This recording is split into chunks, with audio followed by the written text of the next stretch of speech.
Hi everyone, Harris here with iDownloadBlog, and in this video we are finally taking a look at the iPhone 12 mini, a phone that I've been waiting years for, I feel like, and that I know a lot of people have been waiting for as well. The smallest and most compact iPhone since the original iPhone SE. This is super compact, super premium, and I'm really excited to have it. Today we're going to go over some beginner tips and tricks, as well as some more advanced tips and tricks and just things you need to know about this phone to get the most out of it. So the first 3 or 4 tips are going to be very basic, so if you're someone that's new to the iPhone, this will be helpful, but if you're someone who's more familiar, you can go ahead and skip to tip number 4 or 5. So starting out, I just want to go around the device. So we have the power button on the side, and this obviously locks as well as unlocks your phone, but you can also hold down this to activate Siri, as you can see over here.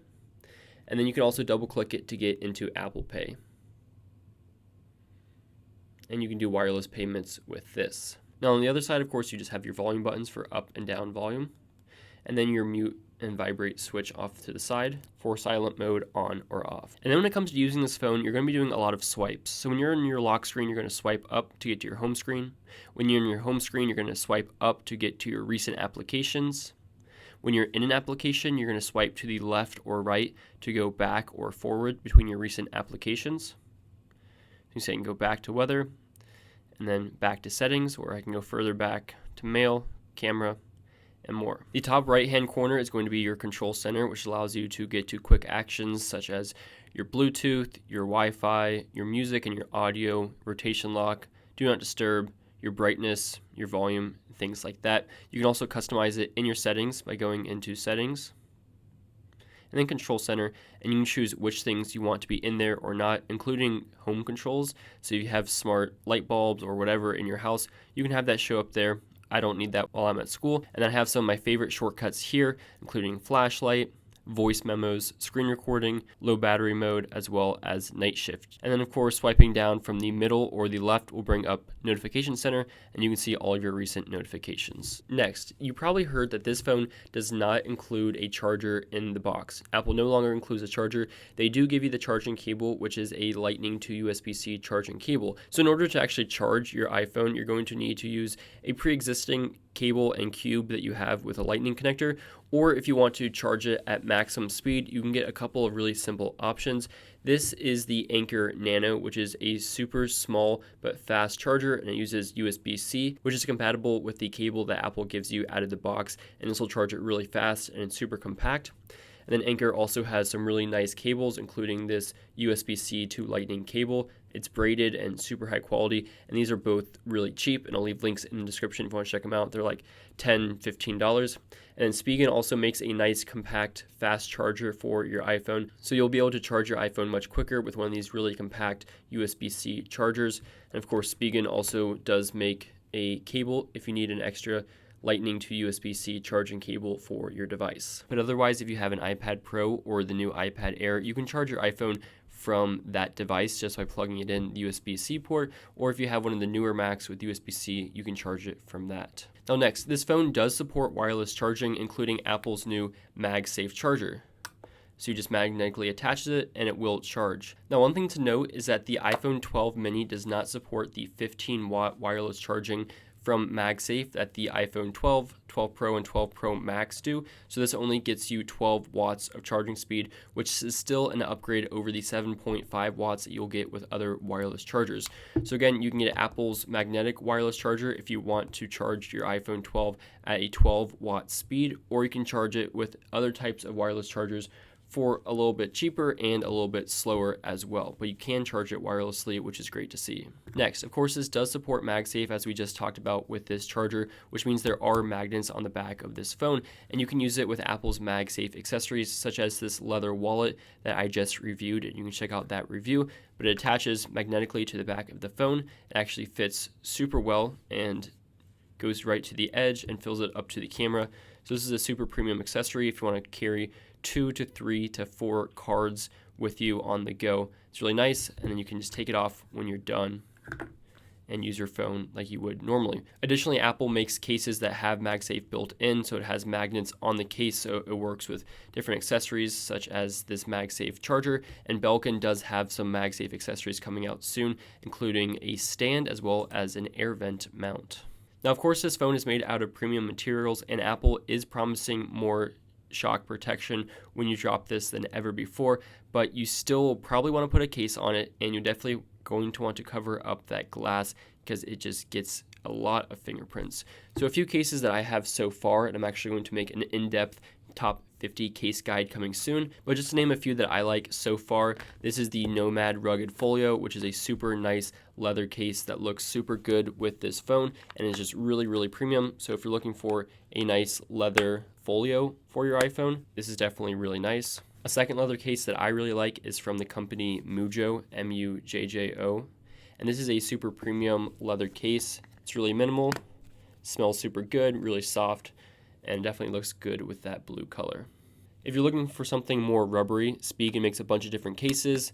This one in particular is the Liquid Air, super compact, super minimal, and feels great in the hand, a great texture, really clicky buttons, and just an all-around really clean and minimal case. This next case is from the company called Smartish, and this is called the Gripzilla case, which if you're really interested in a good grip, this case is awesome because it has little divots on the side which conform to the hand super nicely. So this is a really comfortable case to hold, and it's going to give you a lot of protection because it is on the slightly bulkier side. If you're looking for really clean cases with a ton of protection, Specs Presidio 2 cases are really nice. I have it here in this blue color and then this white color, and this one's going to have a matte texture, whereas this one's going to have more of a glossy texture. And you can see just how nice that is, and it's going to give you a lot of protection as well. And then finally, if you're looking for something really slim that's just going to give you scratch protection around your device, this is from Totally, and I really dig this case. And you can see just how slim and nice this case is. Adds almost no bulk, but definitely gives you that scratch protection and a little bit of texture on the back. Still looks super good. Okay, now next you're definitely going to want a screen protector on your 12 mini. If you can look at my iPhone 12 Pro, it's kind of hard to see, but there's a couple of hairline scratches all the way across my screen that I don't know how they got there. I've taken care of my phone pretty well, and it's not super easy to see, but there are two really long hairline scratches on this. So you're going to want a screen protector with this phone because it does have more drop protection, but doesn't mean more scratch protection. And the only one I've gotten so far, I think, is this Smartish one, which does include a little guide for installing it and more. So I would recommend a screen protector for this phone. Next, I want to talk about one of the most versatile tools you can have between your Mac and your Windows computer and your iPhone.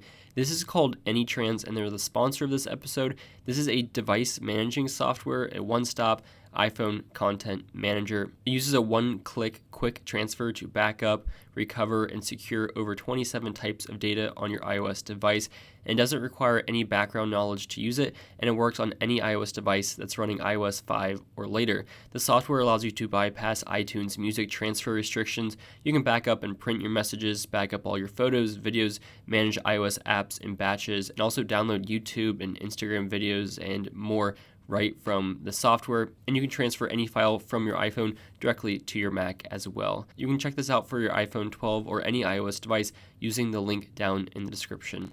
Next, with iOS 14, of course, you can add widgets and more to your home screen. So I've got the calendar and the weather widgets here. One thing that's actually really cool is that you can have a blank home screen to just show off your wallpaper. So first, if you select an application, you can actually tap multiple applications and have them all collect together, so you can move multiple at once. So say I want to move all of these together, and then I just bring them to a second page, and I drop them, and they'll all carry with me, which is pretty cool. And then I can just drag over the widgets that I want.